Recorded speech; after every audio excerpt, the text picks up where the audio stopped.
देहरादून के rangers ground में विश्व शांति सेवा चैरिटेबल ट्रस्ट द्वारा आयोजित श्रीमद् भगवत कथा में मुख्यमंत्री पुष्कर सिंह धामी शामिल हुए। इस धार्मिक कार्यक्रम में सीएम धामी ने संतों और श्रद्धालुओं के बीच उपस्थित होकर कार्यक्रम की गरिमा को नमन किया। इस दौरान उन्होंने कथा व्यास देवकीनंदन ठाकुर जी महाराज के प्रति श्रद्धा व्यक्त करते हुए उनके योगदान की सराहना की।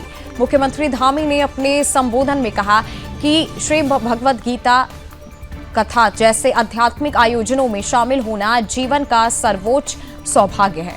उन्होंने संत समागम और हरि कथा को आत्मिक उन्नति और जीवन को सही दिशा देने वाला बताया।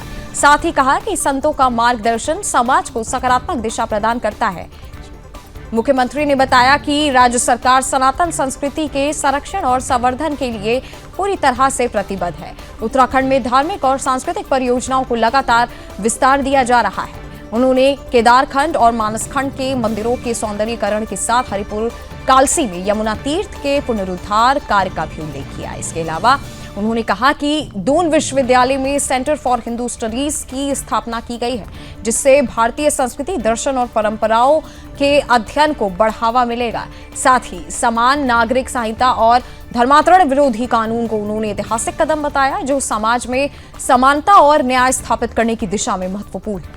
मुख्यमंत्री ने यह भी कहा कि प्रधानमंत्री के नेतृत्व में देश भर में सनातन संस्कृति और धार्मिक धरोहर के संरक्षण के लिए ऐतिहासिक कार्य हो रहे हैं। अयोध्या राम मंदिर, केदारनाथ, बद्रीनाथ पुनर्निर्माण, काशी विश्वनाथ धाम और महाकाल लोक जैसी परियोजनाएं भारत की सांस्कृतिक पहचान को नई मजबूती दे रही है। कार्यक्रम के दौरान बड़ी संख्या में संत, महात्मा, जनप्रतिनिधि और श्रद्धालु मौजूद रहे, जिससे आयोजन का आध्यात्मिक माहौल और भी ज्यादा भव्य बन गया।